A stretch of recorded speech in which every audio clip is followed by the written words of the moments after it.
Okay, let's go ahead and get started. I'm Jennifer Ward. I work with the Strong Center for Developmental Disabilities, and I will be leading this webinar this afternoon.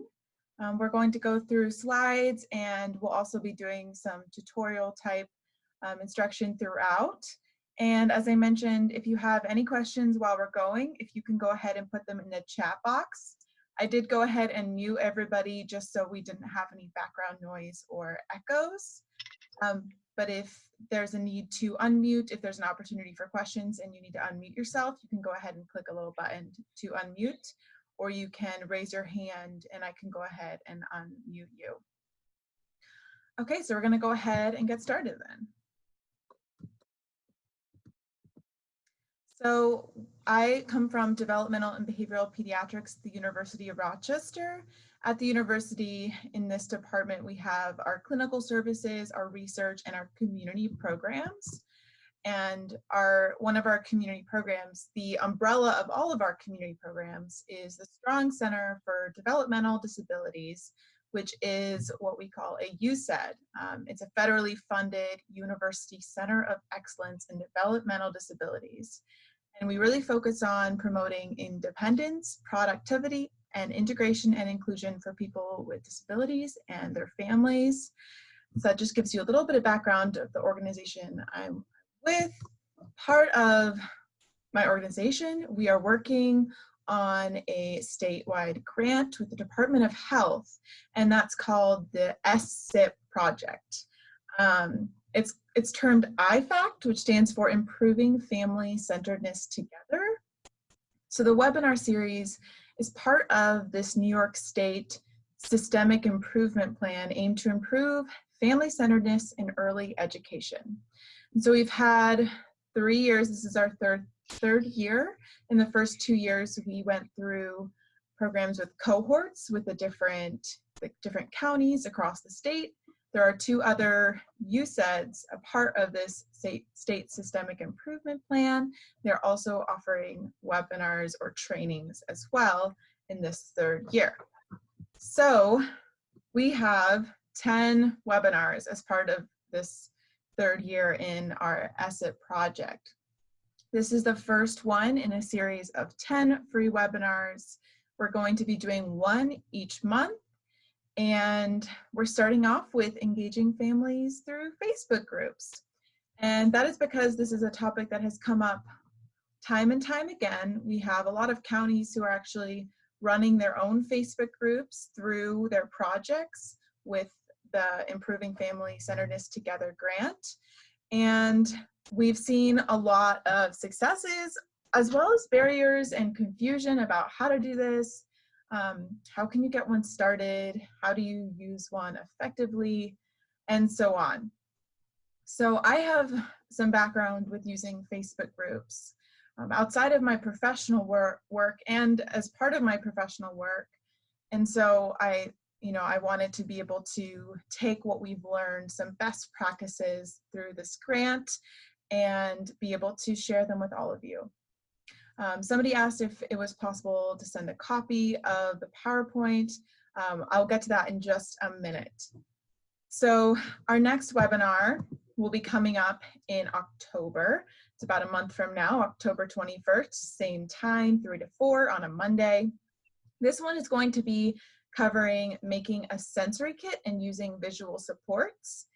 And we're really going to be talking about how can you go about creating something like this and to use visualized supports to individualize to the needs of children and families in the home, school, and community. So we'll be talking about the benefits of these supports, how to create them, and then how to use them with families. This is another area that came up in the state grant that we're working on, and we wanted to be able to share this information because we've actually presented on this topic before. Thought it would be a great opportunity to share that.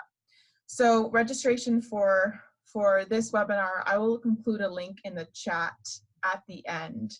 And also we'll be sending it over to the Department of Health so that they can disseminate it out. So that's that. The other webinars are not available yet for registration, but we will be getting them up as each one comes up and approaches. Okay, so here's some just brief housekeeping for the webinar series. So we're doing 10 webinars, 1 per month, September through June. This answers the questions that a number of you may have. They will all be recorded and available for viewing after the fact through the SCDD website and on our YouTube channel, which is Pediatrics URMC. For attendance, if you would like to receive a certificate of completion, there's a couple of different ways that you can do that. You can go ahead and put your first and last names in the chat box. And also we will be sending satisfaction surveys after completion of the webinar. I'm going to send them out through the email list, and I will also provide the link here. And that way you can put your contact information in the satisfaction surveys and we'll be able to receive an email certificate of completion. Again, please use the chat to submit questions throughout, and I'll try to answer them as I go, but it might be easier for some of the questions to answer them at the end of this webinar. Okay, so what are we going to be talking about today? We're going to talk about why using Facebook groups. What is the benefit of using them? We're going to address the policies and procedures for starting a Facebook group and how to navigate that in your own organization. We will go over how to set up and use a Facebook group, just kind of the nitty-gritty, how do you get them going. Talk about some strategies for inviting families to Facebook groups and getting them in the group. And this is the big one, how to engage families on Facebook groups. Finally, I will list some resources for using Facebook, some areas that you can follow up with later, and be able to learn more about how to use Facebook, because there are a lot of resources out there and I want you guys to be able to have access to them. Okay, so why Facebook? And you all may have some ideas of why this might be useful as well, but I know social media has some positive and negative connotations, but here are the really good things. It is accessible for a lot of families, and it's a great way for them to access information quickly. It provides a potential community for parents to connect both with each other and with their providers.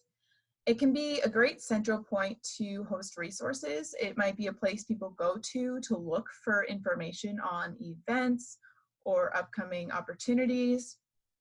You can actually host events through Facebook and be able to have almost like a web page for an event if you don't have the ability to do that quickly on a website.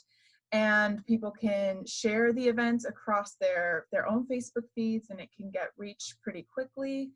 And you also have the opportunity to be able to send notifications to people. So when you post in your Facebook group, there are ways that people get notified that there's a new post in a group that they're a part of. And this allows people to be more informed and more inclined to go check out what's going on in the group. Whereas if you post something on a website, somebody isn't necessarily going to be notified that there's a new post on the website. So this first thing I wanted to cover, this has come up in our calls with different counties, the policy and procedural side of Facebook. So it's good to acknowledge before starting a Facebook group that counties may require your policies to be outlined beforehand, and they may actually be apprehensive in the idea of starting a new Facebook group. Okay. So one thing that can be really helpful in this is determining some clear policies that you can negotiate with the county to really get everybody on board and have the go-ahead to be able to start your Facebook group. And there are some components of a strong policy that will help it move along faster. One county sent me their list of policies, and I'm actually going to pull that up for you guys to see a template of what this could look like. So let me go ahead and share that with you.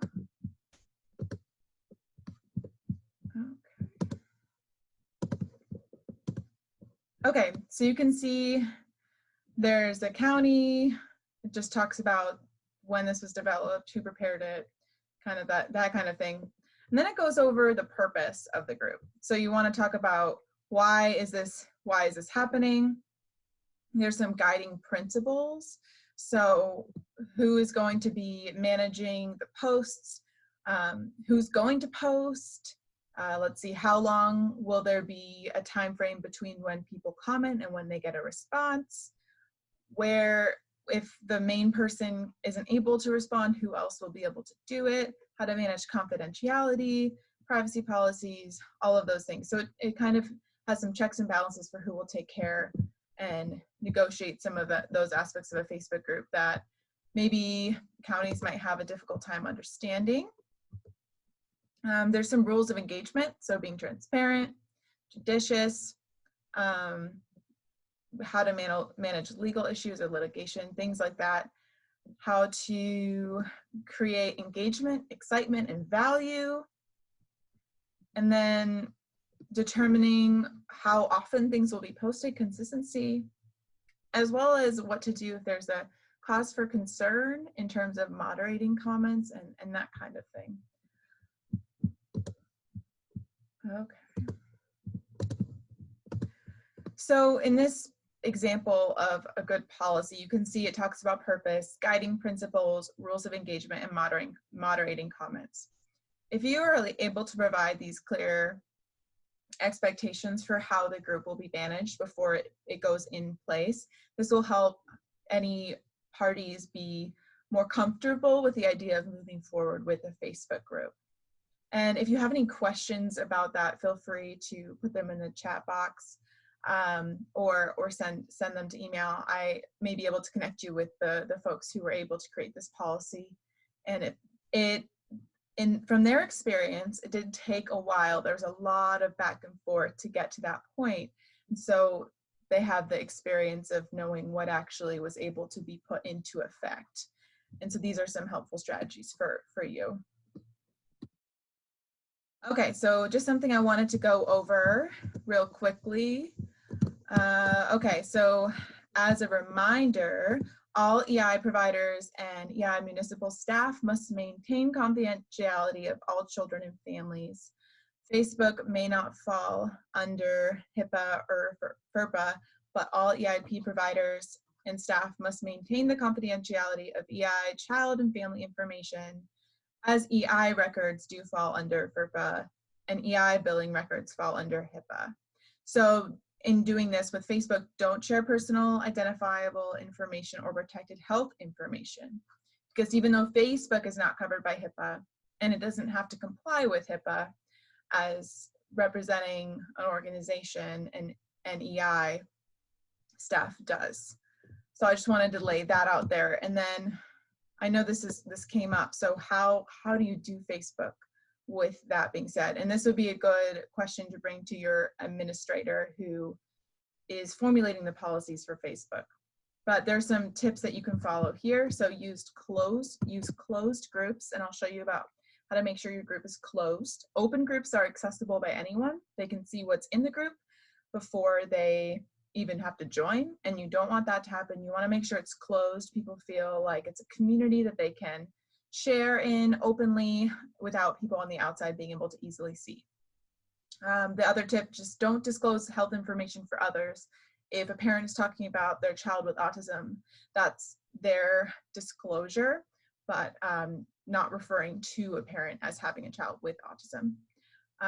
For photos and videos, just think about this. If you're posting photos and videos, which I highly recommend, they don't necessarily have to be from your organization, but you can share photos and videos from things you find online, from stock images, through free programs like Canva, which I'll be talking about in a minute. But if you are going to use photos and videos from an event that you have or from a family, make sure you have written permission of doing so before doing it, because that might fall under some privacy rules.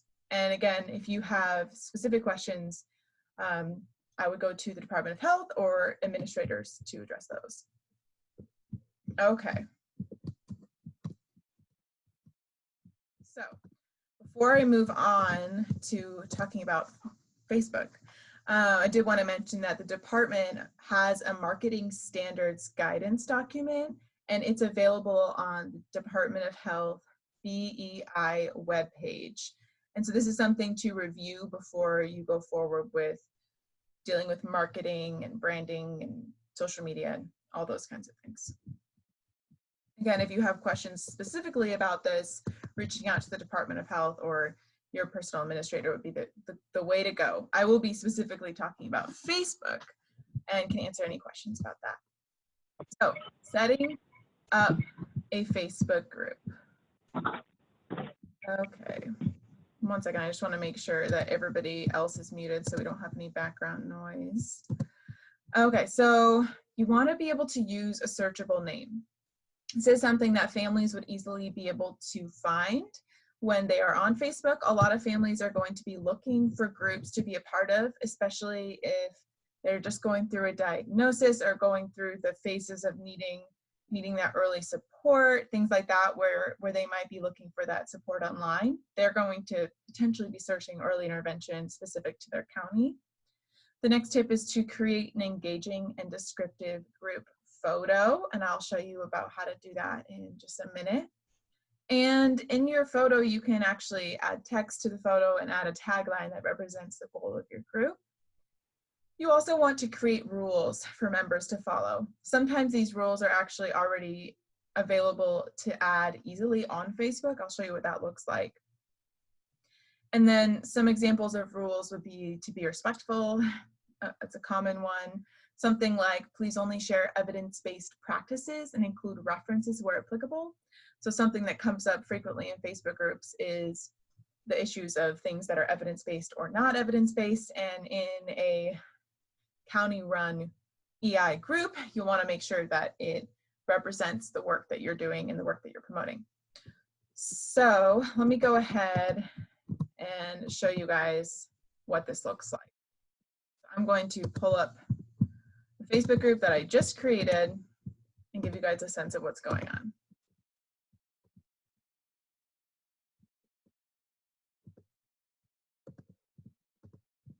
Okay, so everybody can see my screen. This is Pleasantown Early Intervention. And this group has nothing in it. The only thing it has is that I created the group.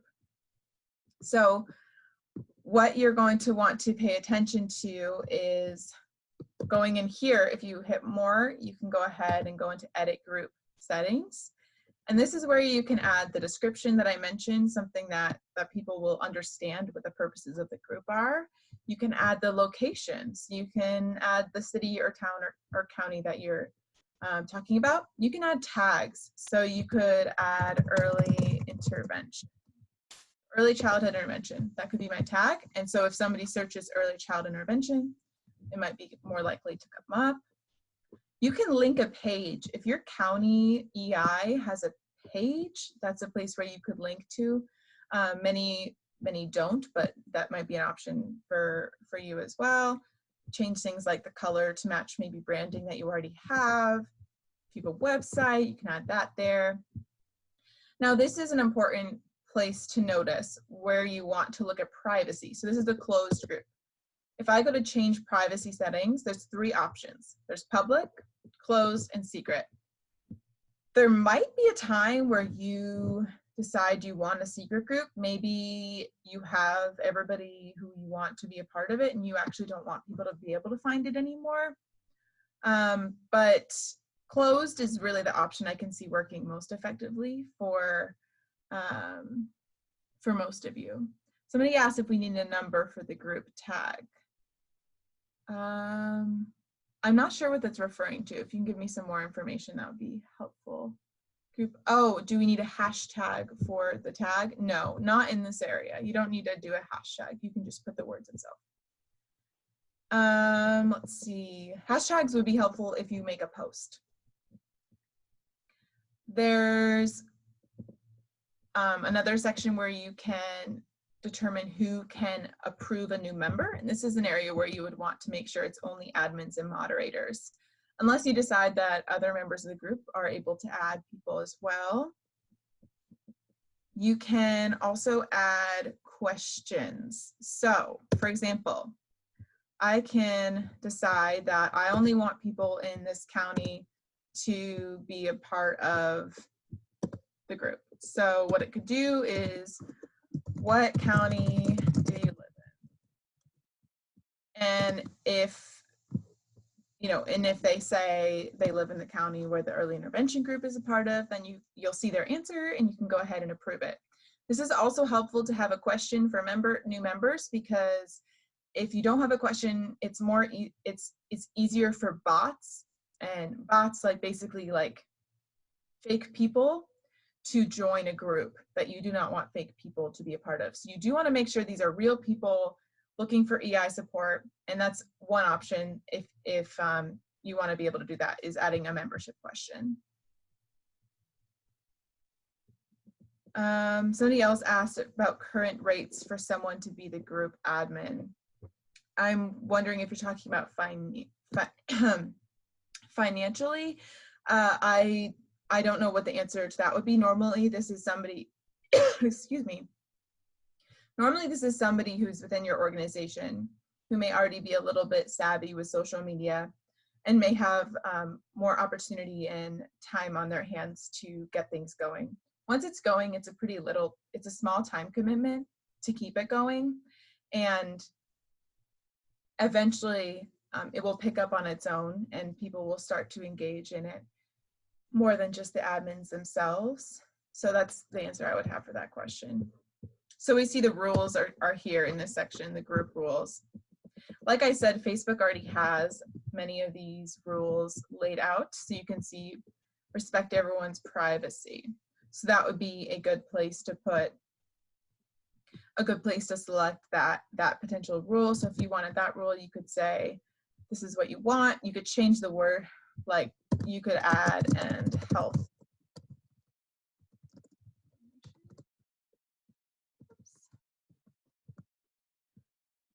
So you do that, and that could be one of your rules. You can keep creating rules. You can add your own. You can write your own. As I mentioned, you could write the rule about, you know, posting only evidence-based practices, things like that. And you can see here that we do not have a photo.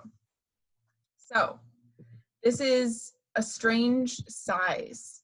I actually don't remember exactly what it is. If you Google Facebook group cover photo, it will give you the size requirements.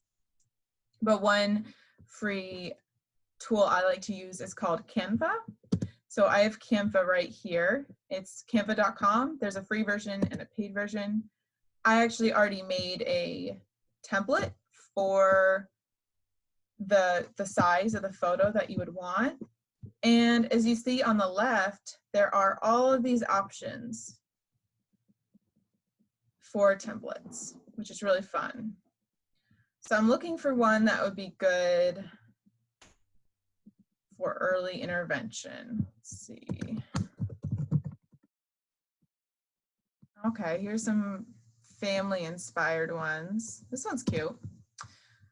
So it might be, I might put here early intervention.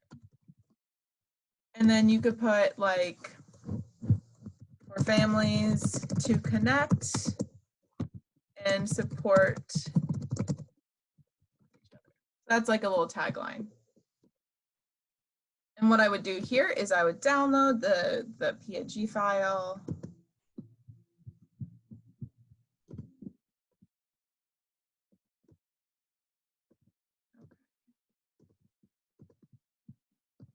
Drag it to my desktop, and then I'm going to put it in the group.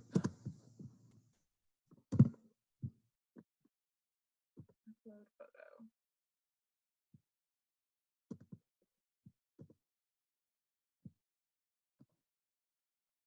There it is.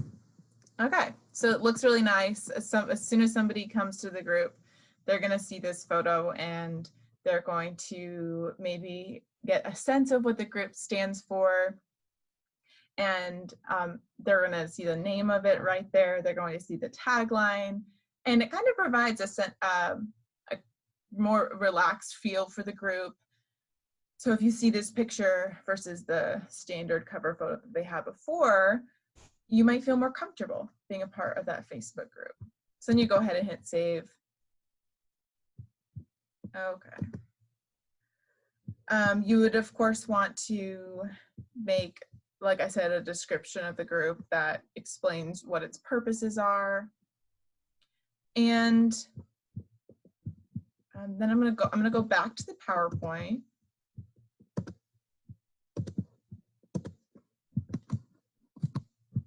And you can see here, I mentioned the website using Canva to create engaging visuals. I'll jump back on Canva in a couple minutes to show you a couple more things there. So inviting families to join. So you want to make the link available to all families, having the group link on hand saved for easy access. So this is what the group link would look like. If you click, let me show you this actually.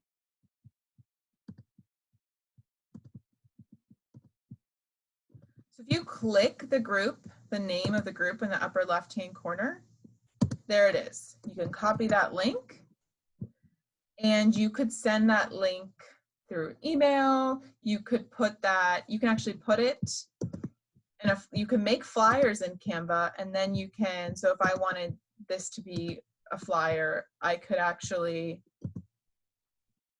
link it here.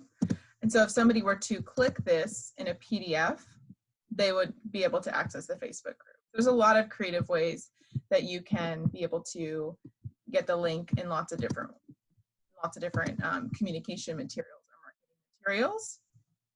And then what you can do too is you can invite members to ask their friends and family to join. So maybe their significant other, their partner, their mother, their son wants to be a part of the group as well. Maybe they're looking for the same kind of community and support. So they can invite their friends and family through Facebook itself. So what it would be like is in the group, I'm going to show you. You can invite anybody you want. So you can, and what will happen is you can see some of my friends up here. I could invite them to this make-believe Facebook group. And so it might suggest some of your friends, but you can enter names or email addresses. So if you put an email address in this box right here, it's going to send them an email and they're going to get the link. And if they have a Facebook already set up, they'll be able to join it quickly that way too.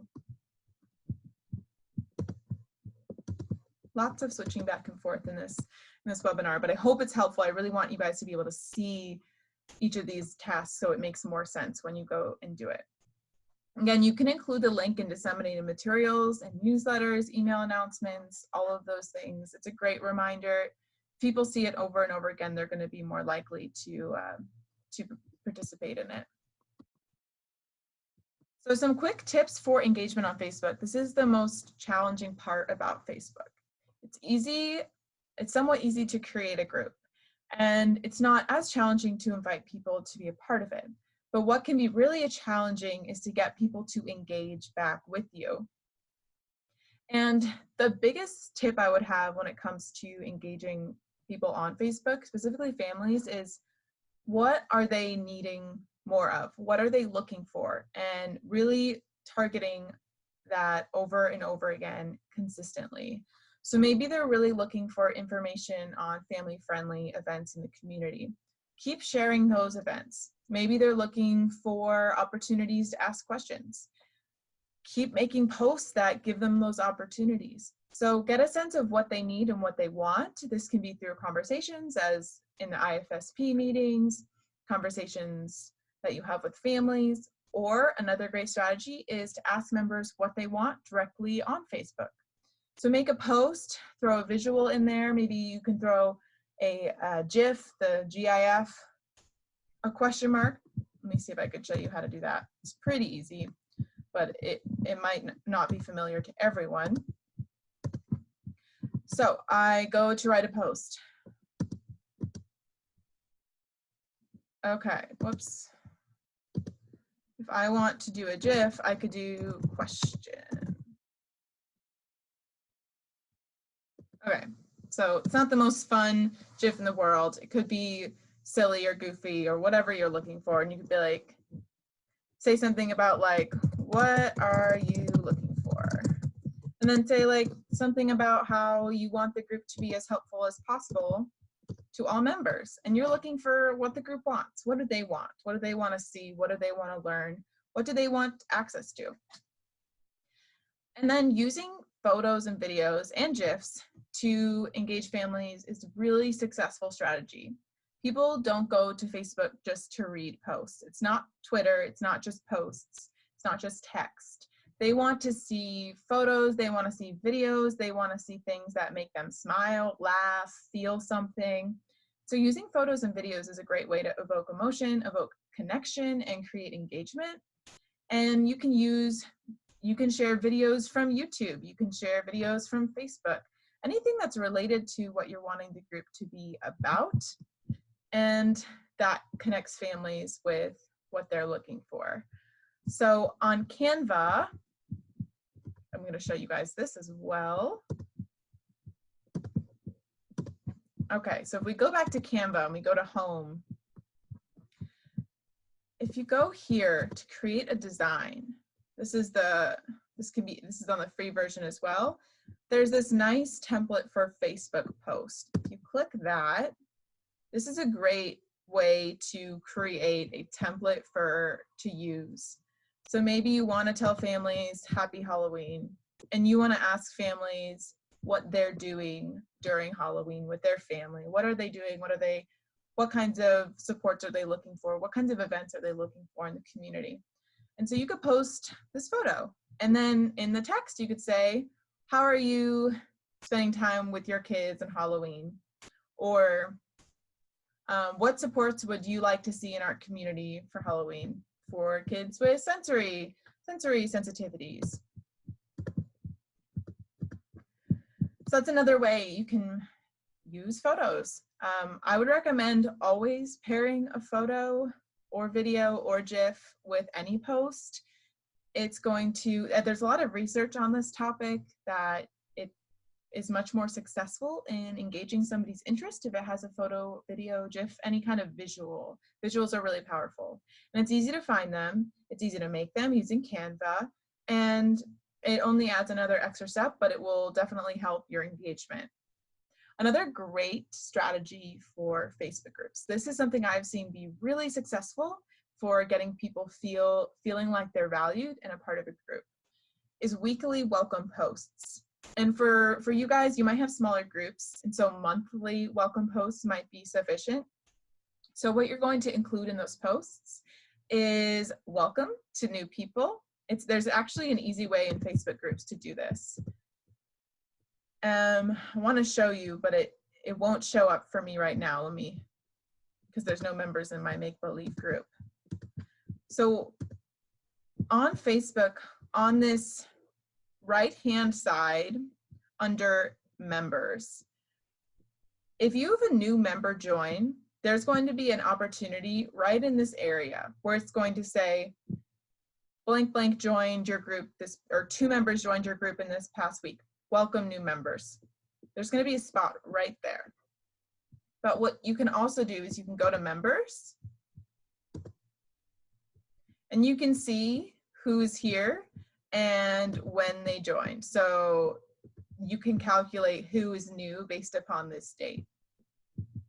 The other function is easier though, where I mentioned on the right side, it will tell you invite new members, and what it will do when you go there, it's going to create an automatic post where it says, welcome to our new members, and it's going to tag them. The most important thing about making a welcome post is that it tags them. And the way you tag somebody is to do the @ sign, and then you just put their name. So I just tagged myself, which doesn't really do anything. And in that way, they're going to get notified. That's what I mentioned earlier. You want people to get notified. So you're going to tag your new members.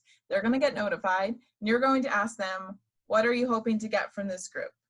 You're going to ask them to share a fun fact, and maybe ask them, how do they find out about this group? And so then you're going to have valuable information. You're going to know what they're looking for. And you can also ask your other members to welcome them to the group and introduce themselves. Asking questions is important because if you don't ask questions, they're likely just going to like the post and they're not actually going to comment on it. And the commenting piece is really important to create that engagement and connect people to each other. Another thing that you can do that can help you get them started is to join other Facebook groups to see how they run and get a sense of how you could learn from them, and maybe also learn from their pitfalls or their shortcomings. So these are all some quick tips. Some creative strategies for engagement on Facebook. Identify partner families to support engagement. If you have a family that is really engaged already, it might be a great opportunity to ask them to be a part of the Facebook group and maybe ask them to share a little bit about themselves, ask them to comment on your recent post, or ask them to invite a friend or family. If you have some partners that are on board that can help you, this will really help support engagement. On top of that, if you have providers who are joining the Facebook group, ask them to model engagement, because if people aren't seeing other people post, they're not going to be inclined to do that on their own. The more people are posting, the more people are going to see that being modeled, and they're going to follow the same kind of behavior. Again, using images and videos along with text. The most important thing with a Facebook group is to be consistent about it, as if it falls to the wayside, you will see engagement go way down. I'm really bad about this. Consistency is a challenge for me, and I have seen it really affect engagements in a couple of the Facebook groups that I run and I'm also a part of, especially in the beginning when you don't have other people making their own posts and it's mostly the admins and the administrator, the admins and the team members posting. Consistency is really important. You could also create like a content calendar. So maybe Monday's the first day of the week, you have like you post something like a funny GIF or a funny meme and talk about like how you're going to get through this Monday or something like that. And Wednesdays could be a fun event happening in the community, and Fridays could be sharing somebody else's, another group's post. So there's like a couple different ideas that you have there. Another way to create engagement is to create events under the group. Let's see. I will show you guys this function really quickly.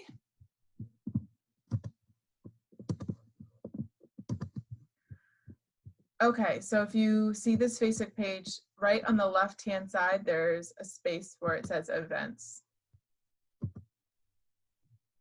Here, I can create an event. I can create another visual for the event. I can name it. I can describe it, say when it starts, all of those things. I can add a schedule for the event.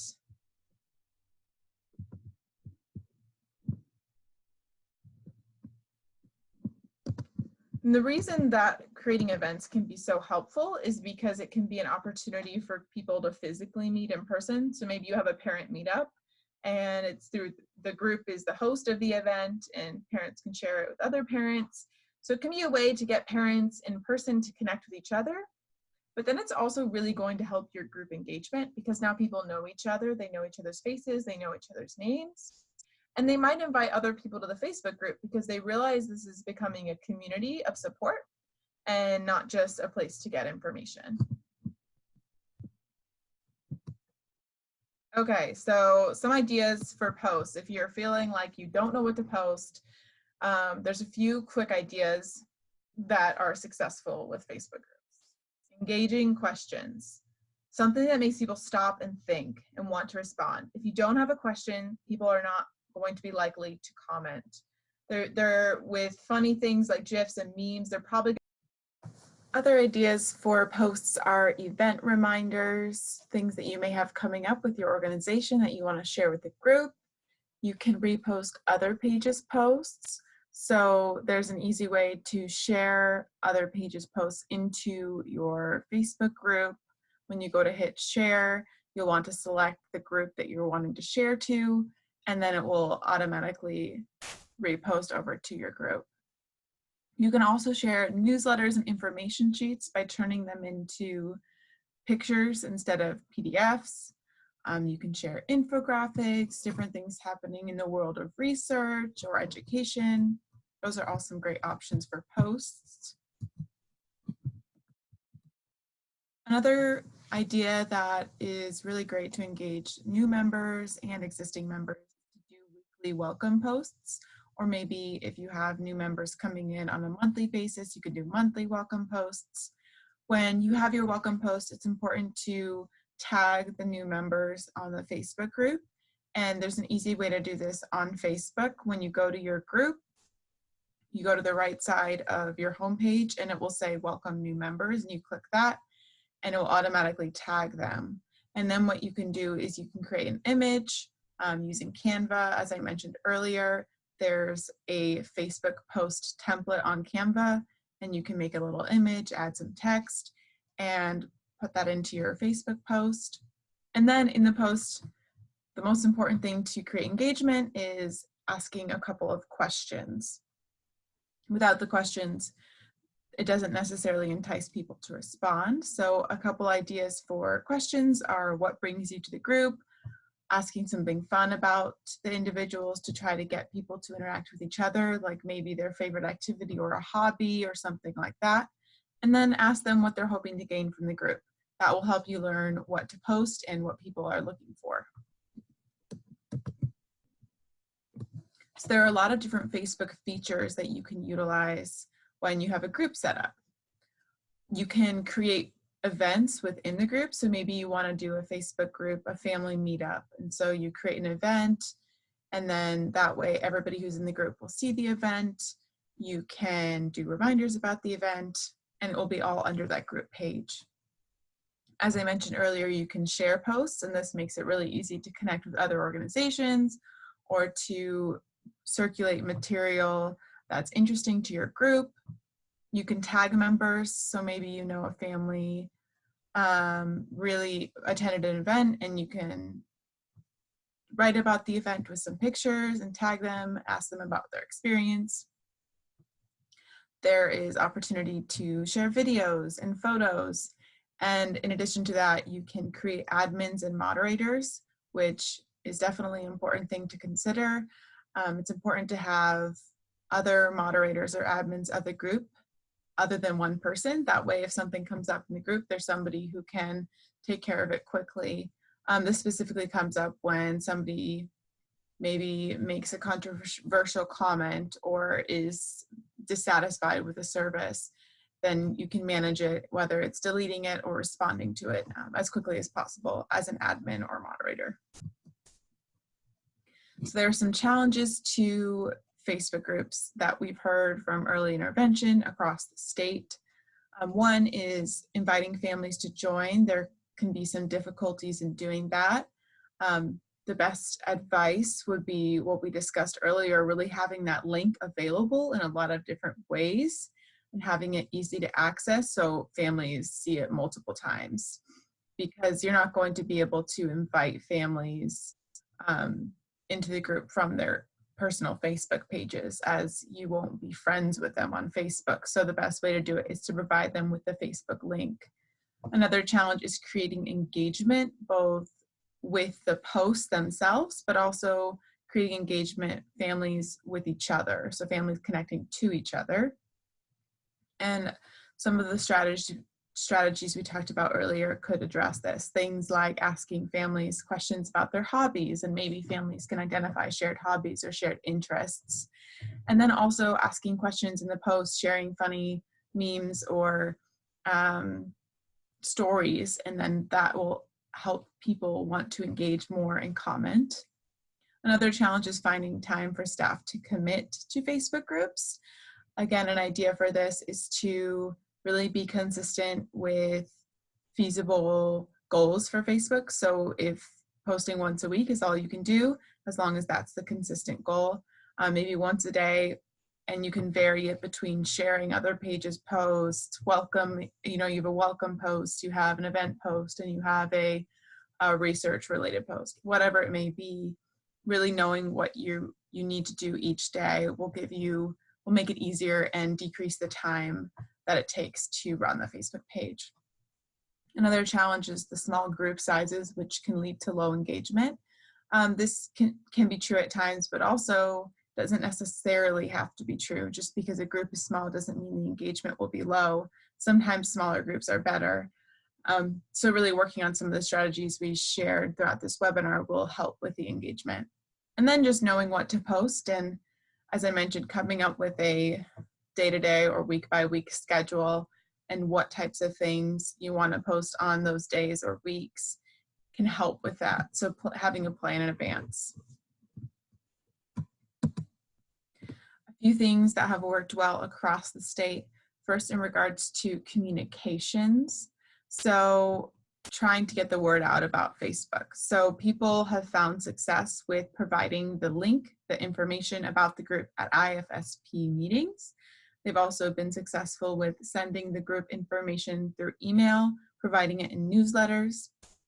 And they've also found a lot of success with using Facebook groups as a source for information on what's going on, different events happening, resources available.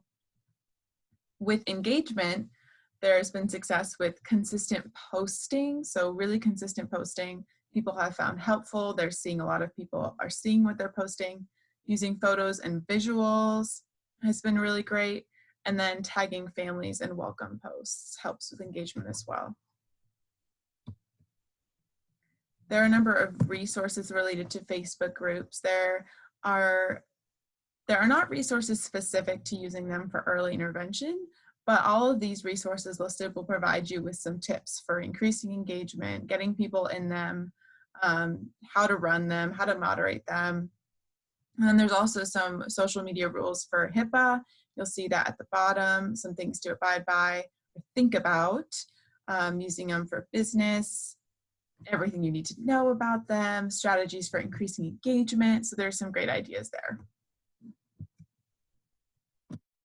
Okay, so if you enjoyed this webinar, please, well, whether you enjoyed it or not, please complete the evaluation survey to give us a sense of how this went and ways that we can improve in the series. Thank you all for being here.